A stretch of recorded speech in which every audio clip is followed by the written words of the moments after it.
Zethrak's 3 hearts hammered against his chest plates as the transport ship shuddered under another human weapons barrage. The Korthani warrior had served in 17 different campaigns across the galaxy, but nothing had prepared him for this nightmare. Through the reinforced viewing ports, he watched human fighter craft dance between capital ship fire with impossible precision, their pilots pulling maneuvers that should have liquefied any sentient being. "Impossible," whispered Commander Vexel from beside him. "Their acceleration readings are off the charts. No organic creature can survive those G-forces." Zethrak said nothing. He had learned to stay quiet during these discussions. 3 cycles ago, when he had first suggested that humans might be more dangerous than intelligence reports indicated, his fellow officers had laughed. Now, half of those officers were dead, and the other half wore the same terrified expression that Zethrak saw reflected in every mirror. The Korthani Empire had ruled this sector for 800 standard years. They were apex predators from a high-gravity world, standing 3 meters tall with natural armor plating and reflexes that made them the perfect soldiers. When they had first encountered humans 6 months ago, the War Council had estimated a complete victory within 4 standard weeks. That was 26 weeks ago. The transport lurched violently as something massive impacted the hull. Emergency lights bathed everything in crimson shadows, and the artificial gravity fluctuated wildly. Zethrak gripped his harness with all 4 hands as his stomach tried to escape through his throat. Around him, 24 other survivors from the 4th Battle Group struggled to remain conscious. "Emergency protocols activated," the ship's AI announced in its maddeningly calm voice. "Hull breach detected in sections 7 through 12.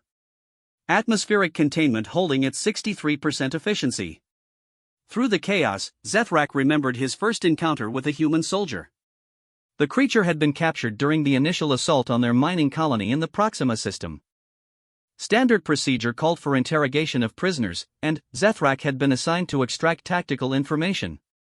The human was small by Korthani standards, barely reaching Zethrak's midsection, with pale skin and bright blue optical organs.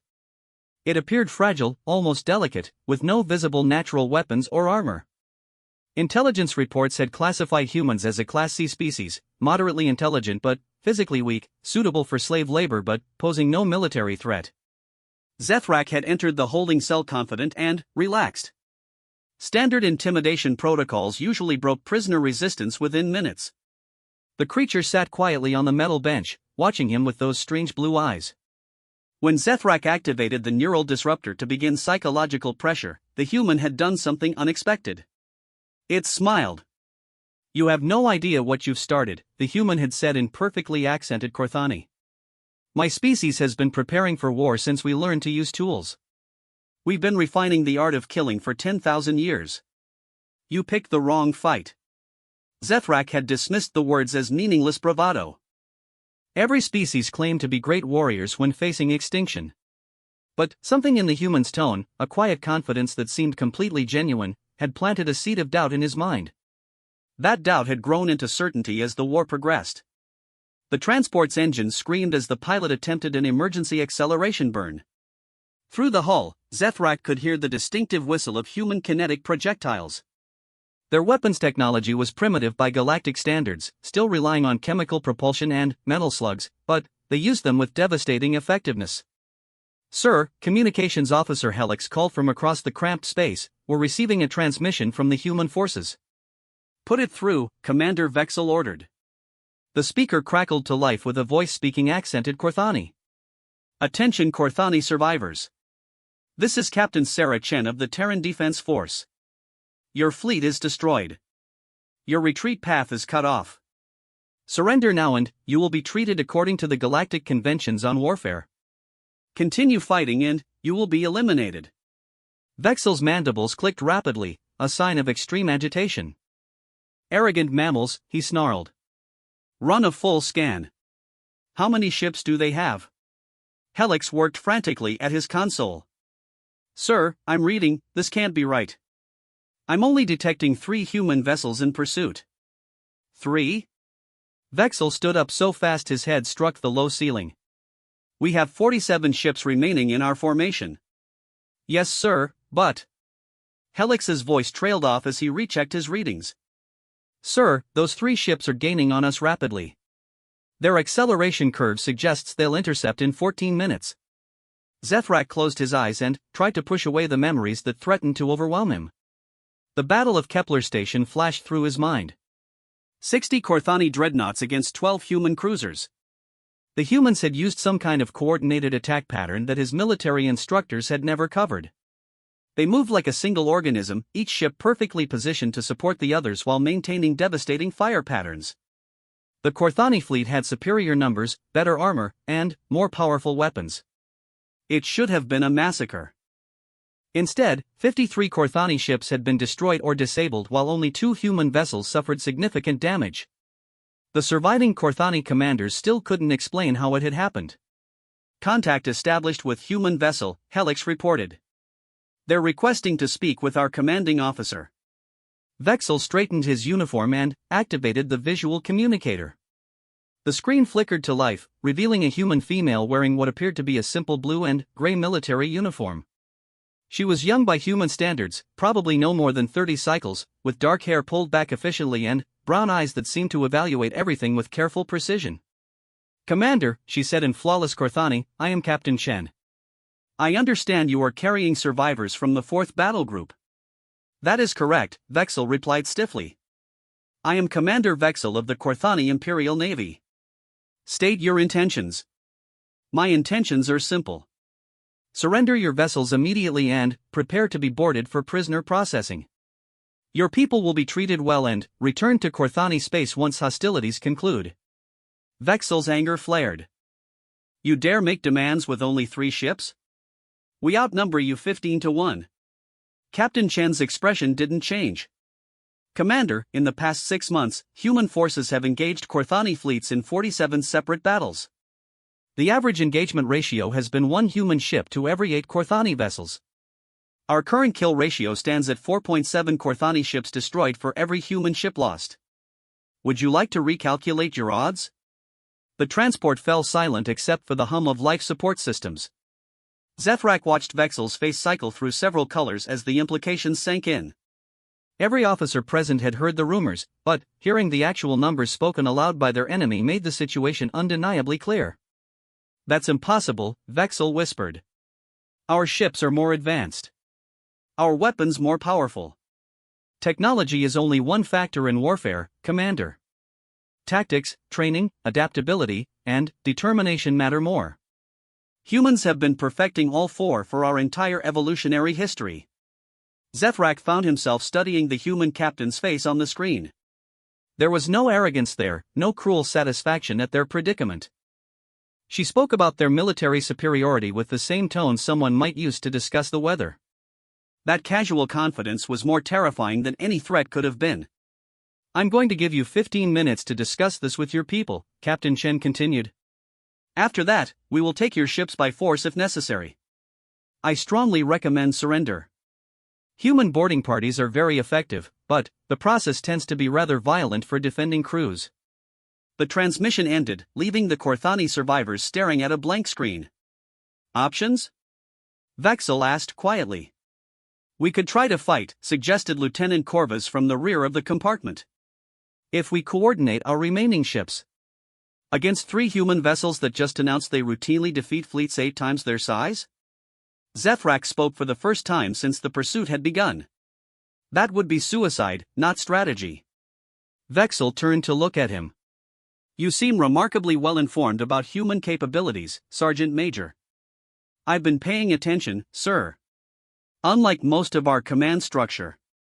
Zethrak met his commander's gaze steadily. "Every engagement report shows the same pattern. Humans don't just fight harder than we do. They fight smarter. They adapt faster. They coordinate better. And they never, ever give up." "Enlighten us," Vexel said with barely controlled sarcasm. "What makes you such an expert on human warfare?" Zethrak stood up carefully, his massive frame dominating the small space. "Because I was there, sir. At Proxima. At Kepler Station. At the nebular approach. I watched them work." He paused, remembering. "Have you ever seen a human pilot perform a combat maneuver that should have killed him, then immediately execute a second impossible maneuver before his first opponent even realized what had happened?" "No," Vexel admitted. "I have. Repeatedly. They don't just fight with their technology, Commander. They fight with their entire bodies. Every human soldier is a weapon that's been forged by evolution and refined by training. They can function at levels of physical and mental stress that would incapacitate any other known species. The transport shuddered again as something large passed close by. Through the viewing ports, Zethrak caught a glimpse of a human fighter craft.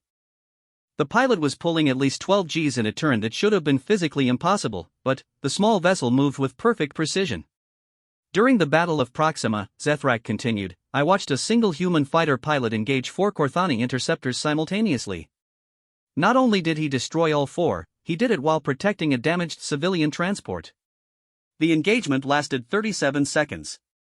That's a fabrication, Lieutenant Corvus protested. No single pilot could. I have the combat footage, Zethrak interrupted. I studied it for weeks, trying to understand how it was possible. The human pilot used each enemy's position to block the other's firing solutions while maintaining perfect offensive positioning. He was thinking 4 moves ahead throughout the entire engagement. Commander Vexel was quiet for a long moment.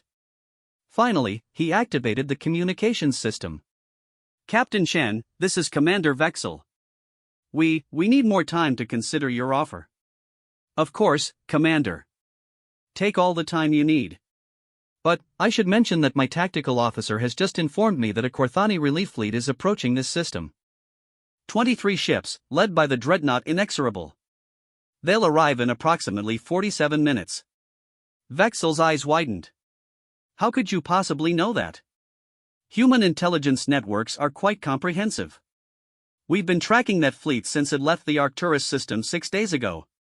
Captain Chen's voice remained perfectly calm. I thought you should know because my orders are to ensure no Corthani military vessels escape this system. When those reinforcements arrive, they'll find us waiting. 23 ships, Helix whispered. Against 3 human vessels. The engagement will begin the moment they enter our sensor range, Captain Chen continued. I'd prefer to have prisoner processing completed before then. Combat zones tend to be dangerous places for transport ships. Zethrak felt something cold settle in his stomach. The human captain wasn't bluffing or posturing. She was stating facts with the confidence of someone who had already calculated the odds and found them acceptable. 3 human ships against 23 Corthani vessels, and she sounded like she was discussing a routine training exercise. Commander, Zethrak said quietly, I recommend immediate surrender. You're that confident in human abilities? Vexel asked. Sir, I'm confident in mathematics. They just told us their exact success rate in 47 previous engagements. Unless you believe they're lying, the outcome of this battle is already determined. Vexel looked around the transport at his surviving officers. Some of them still showed defiance, but most wore expressions of defeat. The past 6 months had broken something fundamental in the Corthani military psyche. They had gone from being the dominant military force in the sector to running scared from an enemy they still didn't fully understand. Very well, Vexel said finally. He activated the communicator. Captain Chen, this is Commander Vexel. We surrender our vessels and request safe passage for our personnel. Acknowledged, Commander. Please power down all weapon systems and prepare for boarding. My people will treat you with respect and dignity. As alarms sounded throughout the transport, indicating weapon systems were being deactivated, Zethrak reflected on how completely everything had changed. 6 months ago, he had been part of the most feared military force in known space. Now he was surrendering to creatures that most Corthani still considered primitives. But Zethrak knew better. He had seen what humans could do when they decided to fight. And, despite everything, some part of him was curious to learn more about these terrifying, fascinating creatures who had rewritten the rules of galactic warfare in less than a standard year. The boarding process defied every expectation Zethrak had developed about human behavior. Instead of the brutal efficiency he anticipated, the human soldiers who secured their transport moved with professional courtesy that bordered on the ceremonial. They wore sleek combat armor that seemed to shift color slightly in different lighting, and their weapons remained lowered but ready throughout the entire procedure. Prisoners will be processed in groups of 6, announced the human boarding officer, a tall male with skin darker than any Corthani had seen before. His voice carried an accent that suggested he had learned their language through formal study rather than translation software. Personal belongings will be catalogued and returned upon release. Medical needs will be addressed immediately. Zethrak found himself studying the human soldiers with professional interest. Their equipment appeared deceptively simple, lacking the ornate decorations and obvious power sources that marked Korthani military gear. But their movements demonstrated training levels that exceeded anything in his experience. They maintained perfect situational awareness while treating their prisoners with genuine respect. "You're observing them," Commander Vexel murmured as they waited in line. "What do you see?" "Discipline," Zethrak replied quietly. "Every soldier knows exactly where every other soldier is positioned at all times. Watch their eyes. They're constantly scanning, constantly evaluating threats, but they're doing it without making us feel like dangerous animals." A human medic approached their group, carrying a compact scanner that hummed softly as it activated. She was smaller than the soldiers, with reddish hair pulled back under a blue cap marked with medical symbols. When she spoke, her Korthani was accented but clear. "I need to check everyone for injuries or medical conditions," she explained. "The scanner is completely passive. It won't cause any discomfort." "Why do you care about our health?" Lieutenant Corvus asked suspiciously. "We're your prisoners." The medic paused in her scanning to look at him directly. "Because that's what civilized people do," she said simply. "Taking prisoners means taking responsibility for their welfare." Zethrak noticed that several Korthani officers exchanged glances at this statement. The concept wasn't entirely foreign to them, but human interpretation seemed to extend far beyond minimum galactic standards. When the scanner passed over his torso, it detected the shrapnel wounds he had sustained during the retreat from Kepler Station. "You have metal fragments near your primary cardiovascular cluster," the medic reported. "How long has this condition existed?" "Approximately 4 standard weeks," Zethrak answered. "Field surgery was performed, but proper extraction required facilities we no longer possessed. We'll get that taken care of once we reach our medical facility," she said matter-of-factly. Leaving metal fragments near major circulation systems can cause serious complications. "You would perform surgery on an enemy prisoner?" Zethrak asked, genuinely surprised. "Of course. You're a sentient being in medical distress." The medic seemed puzzled by the question. "What else would we do?" As they were led through the human ship's corridors, Zethrak began to understand why the war had developed as it had. Everything about human military organization demonstrated a level of systematic thinking that most galactic species had never achieved. The corridors were designed for maximum efficiency while maintaining clear sightlines for defensive purposes. Emergency stations were positioned at precise intervals, and every surface served multiple functions. "Notice the artificial gravity," Commander Vexel whispered. "It's perfectly uniform throughout the ship. Our best technology still creates fluctuation zones." But what impressed Zethrak most were the crew members they encountered. Unlike Korthani vessels, where enlisted personnel showed obvious deference to officers, human crew members demonstrated mutual respect regardless of rank. When a young technician needed to pass their group, she politely asked permission and thanked them for making room. A senior officer who stopped to check on the boarding process addressed the enlisted guards by name and asked about their families. They function as a community, Zethrak realized. Not just a military hierarchy. The processing center was a large compartment fitted with individual stations where human staff members worked with small groups of prisoners. The atmosphere was professional but relaxed, more like an administrative center than an interrogation facility. Zethrak watched as Korthani prisoners ahead of them answered questions, submitted to medical examinations, and received detailed explanations of their rights under galactic conventions. When his turn came, Zethrak found himself seated across from a human officer who introduced herself as Lieutenant Commander Martinez. She was middle-aged by human standards, with graying hair and laugh lines around her eyes that suggested she smiled frequently. "Sergeant Major Zethrak of the 4th Battle Group," she read from her tablet. "Enlisted service record of 23 standard years. Decorated for valor in the Centauri campaign and the vegan suppression." "That is correct," Zethrak confirmed. "You've seen extensive combat experience with multiple species," Martinez continued. "How would you compare human military capabilities to those of other races you've encountered?" The question was asked casually, but Zethrak sensed deeper currents. "May I ask why this information is relevant?" "Certainly. We're trying to understand why this conflict escalated so rapidly. 6 months ago, first contact protocols were proceeding normally. Suddenly, the Korthani Empire declared war and began attacking our colonies. We'd like to know what changed. Zethrak considered his response carefully. Truth was often the most difficult strategy, but it might also be the most effective. The Empire's War Council received intelligence reports that classified humans as a minor military threat. Your colonies appeared weakly defended, and your technology seemed primitive by galactic standards. And now I believe those intelligence reports were catastrophically incorrect. Lieutenant Commander Martinez made notes on her tablet. What led to that conclusion? Observation of human combat effectiveness in actual engagements. Zethrak paused, organizing his thoughts. My species has fought wars for 8 centuries. We understand military tactics, strategic planning, and technological superiority. But humans approach warfare differently. How so? You fight as if the outcome matters personally to every individual soldier.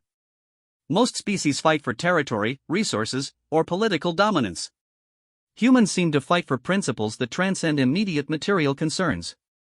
Martinez looked up from her tablet with genuine interest. Can you expand on that? During the evacuation of Proxima Colony, I witnessed human civilian volunteers risking their lives to rescue Korthani prisoners from a damaged facility. These were non-combatants who had every reason to hate us, yet they endangered themselves to prevent unnecessary deaths. Zethrak's voice carried a note of confusion that he couldn't suppress. Why would they do that? Because leaving people to die when you could save them would be wrong, Martinez replied immediately. Regardless of species or political affiliation. That concept is difficult to process from a military standpoint.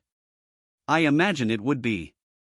Most species we've encountered view warfare in terms of winners and losers. Humans view it in terms of necessary and unnecessary suffering. As their interview continued, Zethrak began to understand that human military success stemmed from more than tactical innovation or technological adaptation. It emerged from a fundamental philosophical approach that treated warfare as a moral endeavor rather than simply a contest of strength. You mentioned earlier that human technology appears primitive, Martinez said. Yet our forces have been successful against superior numbers and more advanced weaponry. How do you explain that discrepancy? Integration, Zethrak answered after considering the question. Human technology may be less sophisticated in individual components, but the way you combine different systems creates multiplicative effectiveness. Your fighters coordinate with your capital ships, which coordinate with your ground forces, which coordinate with your intelligence networks. Everything functions as a single organism. And Korthani forces don't operate that way? Korthani military doctrine emphasizes individual superiority and hierarchical command structures. Each unit operates independently under direct orders from central authority. Adaptation requires approval from senior commanders, which creates delay and reduces flexibility. Martinez made additional notes. That would explain the tactical advantages we've observed. Human forces can adapt to changing battlefield conditions faster than your command structure can respond. Correct. By the time Korthani commanders recognize a shift in tactical situation and formulate new orders, human forces have already adapted and gained decisive advantage. Zethrak felt a strange sensation discussing his own military's weaknesses so openly, but something about the human's manner encouraged honesty. One more question, Sergeant Major. In your professional opinion, how long could this conflict continue? Zethrak thought about the question seriously. That depends on human objectives. If your goal is simply to defend your territory, the war could continue indefinitely. Korthani military doctrine doesn't include strategies for defeating an enemy with your capabilities. But, if human forces chose to take offensive action, yes? The Korthani Empire would collapse within 2 standard years. Martinez looked surprised. You're that confident in human military superiority? I'm confident in mathematics and logistics. The Empire controls 47 star systems with a total military force of approximately 2 million personnel. Based on observed combat ratios, human forces would need roughly 400,000 soldiers to guarantee military victory. Given your industrial capacity and recruitment potential, that represents perhaps 6 months of sustained military production. You've clearly given this considerable thought. Professional habit, Zethrak admitted. military planning requires accurate assessment of relative capabilities, regardless of which side you're supporting. Their conversation was interrupted by an announcement over the ship's communication system. All personnel to stations. Incoming Korthani fleet detected at system perimeter. Estimated time to engagement, 12 minutes. Martinez stood calmly and gathered her materials. Thank you for your cooperation, Sergeant Major. You'll be transferred to our secure facility shortly. Lieutenant Commander, Zethrak called as she prepared to leave. The approaching fleet includes the dreadnought Inexorable. That vessel carries enhanced armor plating and siege-class weapon systems. Are you certain 3 human ships can? Sergeant Major, Martinez interrupted gently. 6 months ago, a single human destroyer engaged and defeated a Korthani battlecruiser twice its size. 3 months ago, a human frigate disabled 2 Korthani heavy assault vessels simultaneously. Last week, a human reconnaissance craft outmaneuvered and destroyed an entire Korthani fighter squadron. She paused at the doorway. Pattern recognition suggests that Korthani military planners still haven't grasped the fundamental nature of human combat doctrine. Until they do, the outcome of engagements remains predictable. As Martinez left, Zethrak found himself thinking about the captured human prisoner he had interrogated at the beginning of the war. The creature had tried to warn him, had attempted to explain what was coming, but Zethrak hadn't been able to comprehend the magnitude of human capabilities. Now, sitting in a human prisoner processing center while 3 human warships prepared to engage 23 Korthani vessels, Zethrak finally understood what that prisoner had been trying to communicate. Humans didn't just fight wars. They redefined what warfare meant on a fundamental level, turning it from a contest of strength into an exercise in systematic problem-solving. And problems, Zethrak was beginning to realize, were something humans were exceptionally good at solving. The human prison facility defied every assumption Zethrak had formed about alien detention centers. Located on a converted civilian station in neutral space, the complex resembled a university campus more than a military stockade. Gardens filled with earth plants created peaceful gathering areas between residential blocks, while libraries and recreational facilities provided activities for the thousands of Korthani prisoners who had been captured during recent engagements. This is unprecedented, Commander Vexel muttered as they were escorted through the main concourse. I've studied galactic detention protocols for decades. Nothing like this exists anywhere else. Zethrak had to agree. Their quarters consisted of individual rooms with private sanitation facilities, climate controls, and communication terminals that allowed contact with family members in Korthani space. The human staff included counselors, educators, medical specialists, and recreational coordinators who seemed genuinely committed to prisoner welfare. The philosophy is simple, explained Dr. Sarah Kim, the facility's director, during their orientation briefing. She was a small woman with kind eyes who spoke fluent Korthani with what sounded like a university professor's precision. Prisoners of war are individuals who found themselves on the wrong side of a political conflict. They aren't criminals, and they shouldn't be treated as such. But we are your enemies, pointed out Major Varkath, a senior officer who had been captured during the Battle of the Spiral Nebula. Our forces killed thousands of your people. Yes, and that's unfortunate, Dr. Kim replied calmly. But holding you responsible for political decisions made by your government would be neither fair nor productive.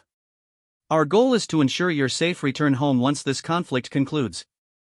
The first week of captivity provided Zethrak with insights into human psychology that no military intelligence briefing could have offered.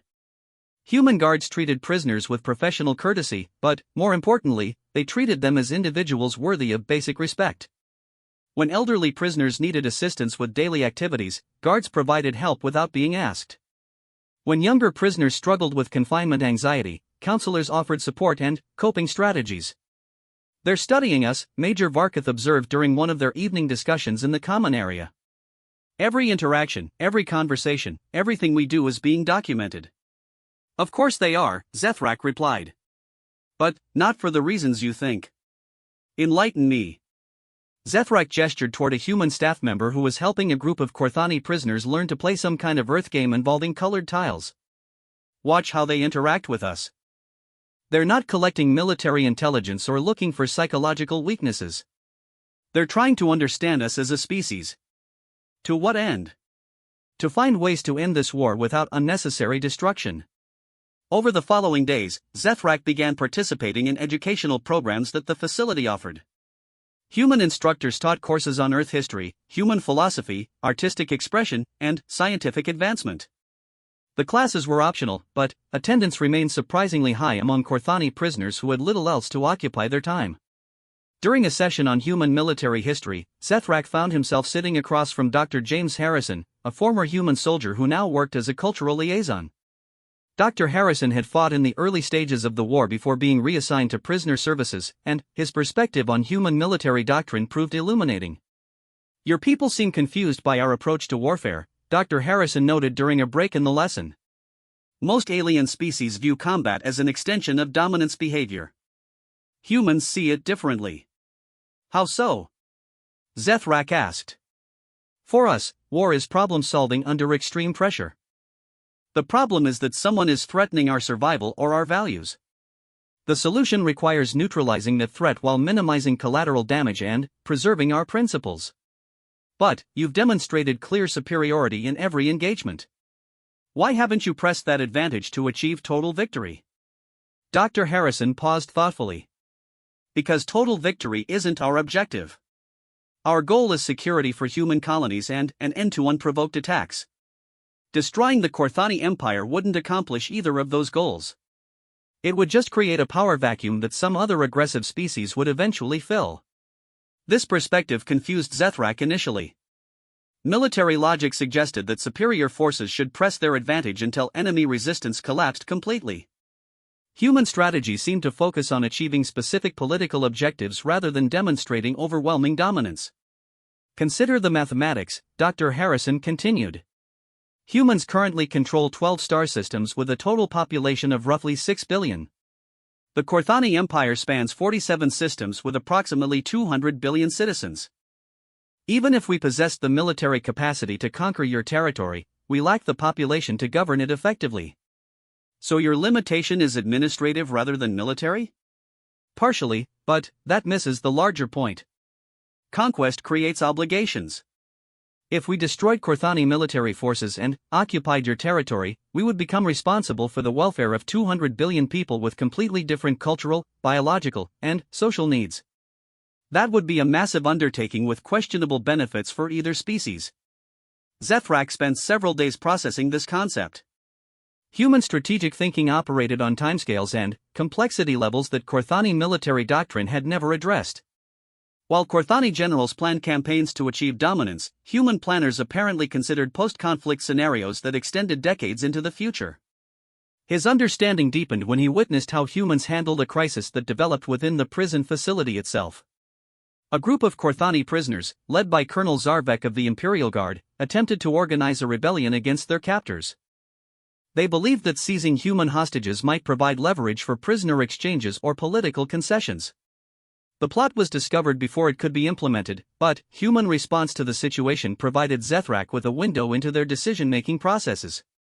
Instead of implementing harsh punishments or increasing security measures, Dr. Kim called for voluntary meetings with all prisoners to discuss the underlying concerns that had motivated the rebellion attempt.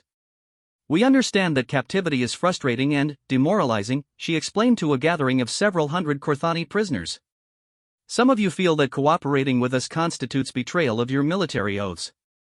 Others worry that your families believe you're dead.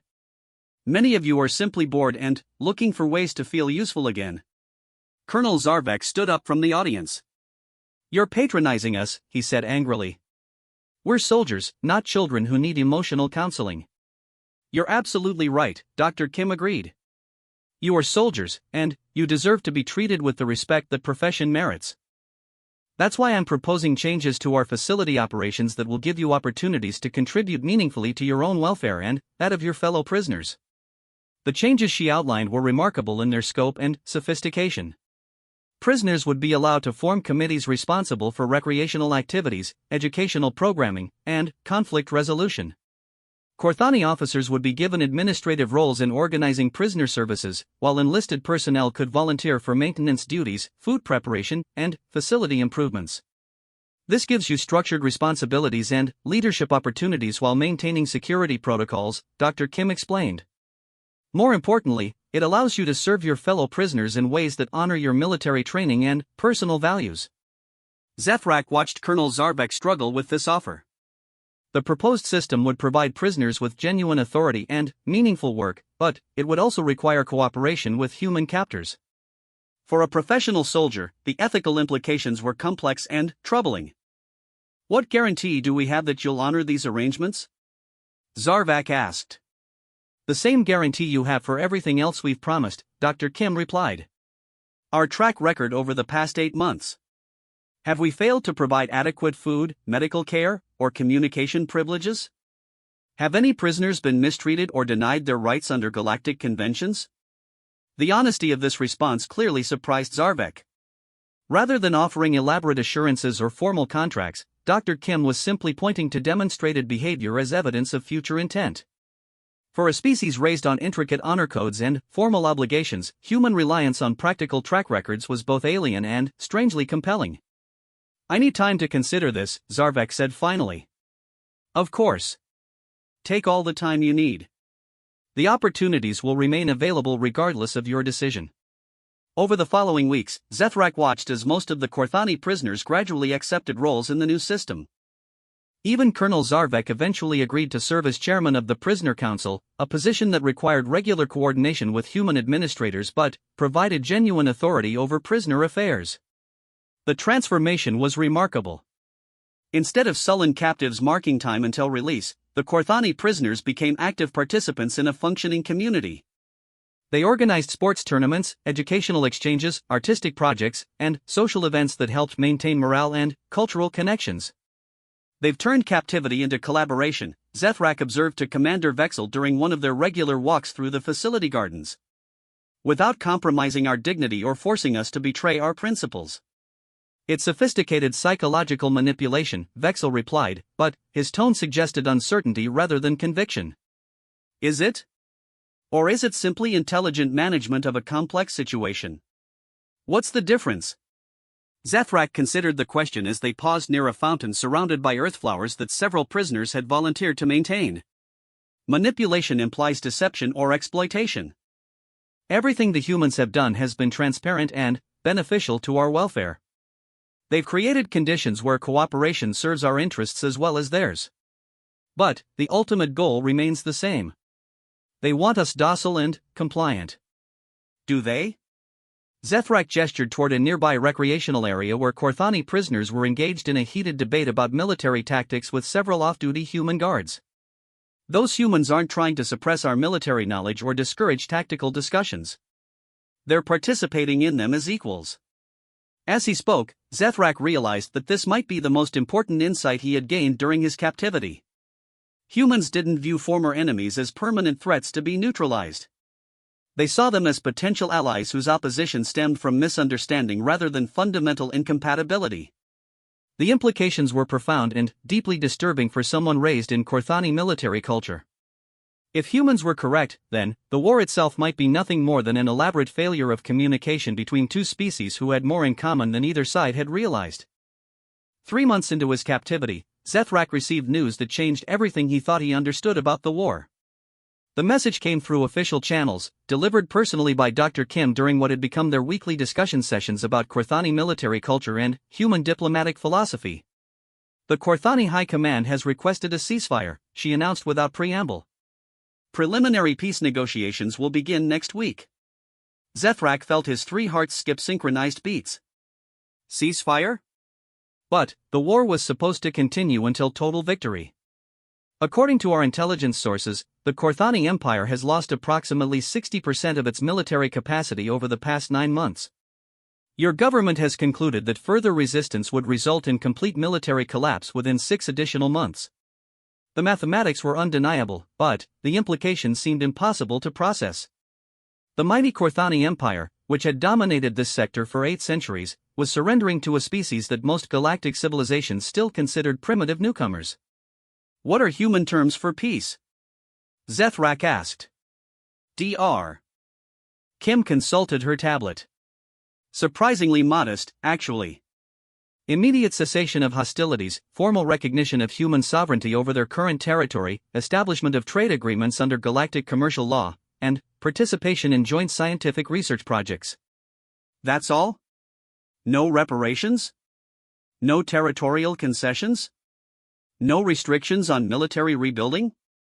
None of those things serve human interests, Dr. Kim explained. Reparations would impoverish Korthani civilians who had nothing to do with starting the war. Territorial concessions would give us administrative responsibilities we're not equipped to handle. Military restrictions would create long-term resentment that could lead to future conflicts. Zethrak stared at her in genuine bewilderment. But, you won.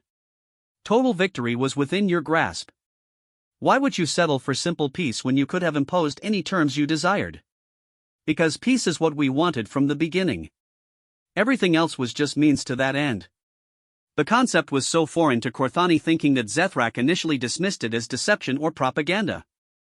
But, as details of the negotiations emerged over the following days, human sincerity became undeniable. Their diplomatic proposals focused exclusively on preventing future conflicts rather than extracting benefits from their military superiority. News of the impending peace agreement created complex reactions among the Korthani prisoners. Some felt relief that the slaughter would finally end. Others experienced shame at their empire's defeat. Many struggled with questions about what their future would hold in a galaxy where humans had demonstrated such overwhelming military and moral superiority. Colonel Zarvek organized a general assembly to discuss the situation and its implications for their eventual return to Korthani space. The meeting took place in the facility's largest auditorium, with nearly 2,000 prisoners in attendance and human staff providing translation services for those who needed them. Brothers, Zarvek began, using the traditional Korthani military address, we face a situation that no warrior in our history has confronted. We have been defeated by an enemy that refuses to claim the privileges of victory. Murmurs rippled through the assembled prisoners as they considered this paradox.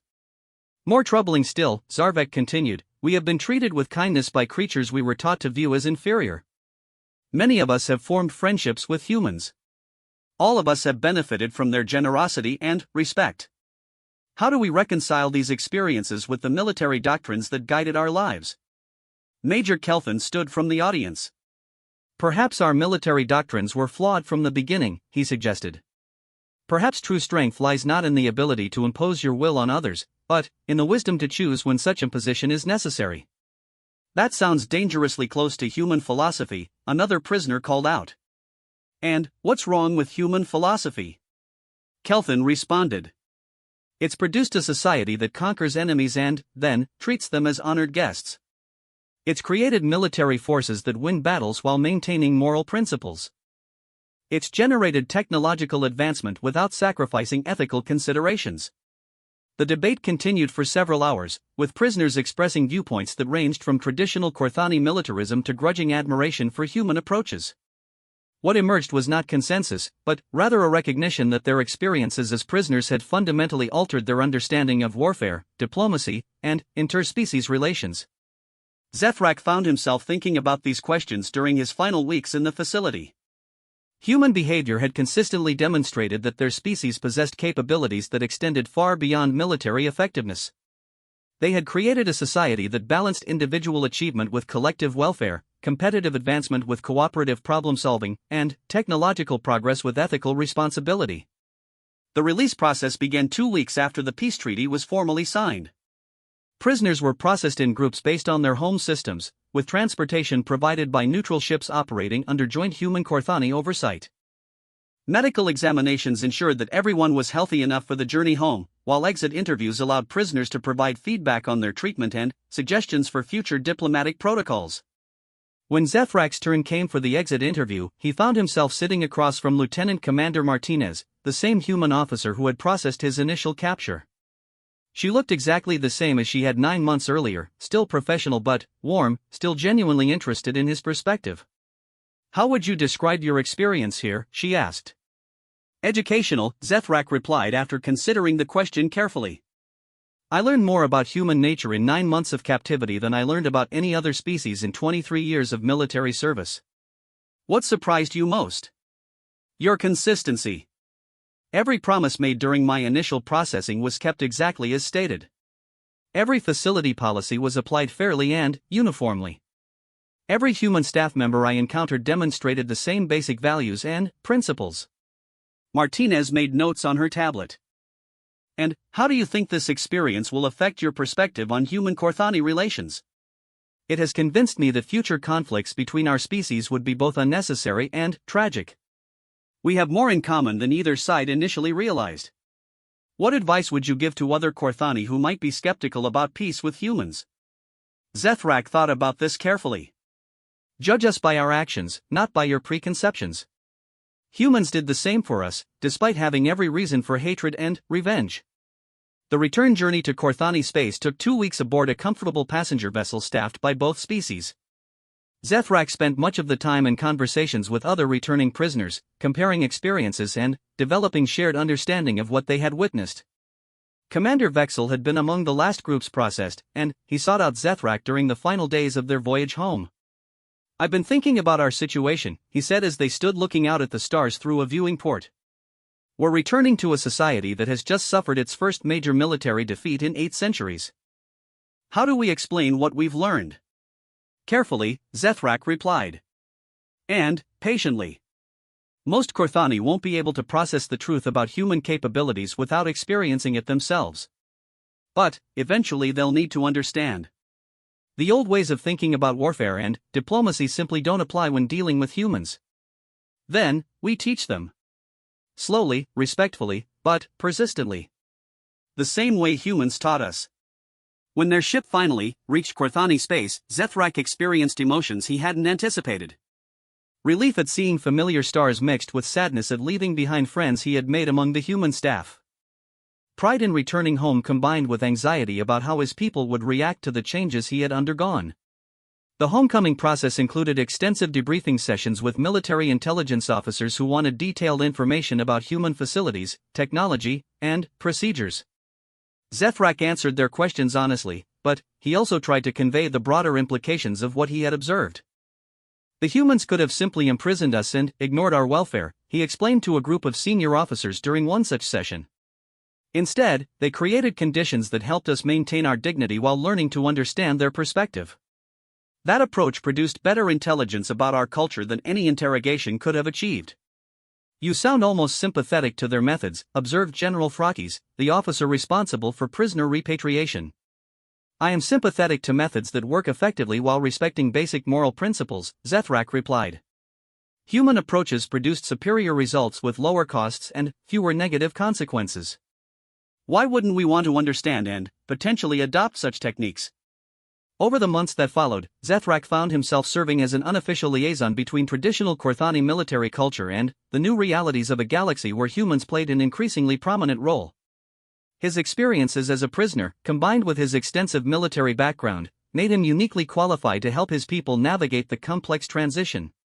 The process was slow and sometimes frustrating. Many Korthani officers remained convinced that human military success resulted from lucky circumstances rather than systematic advantages.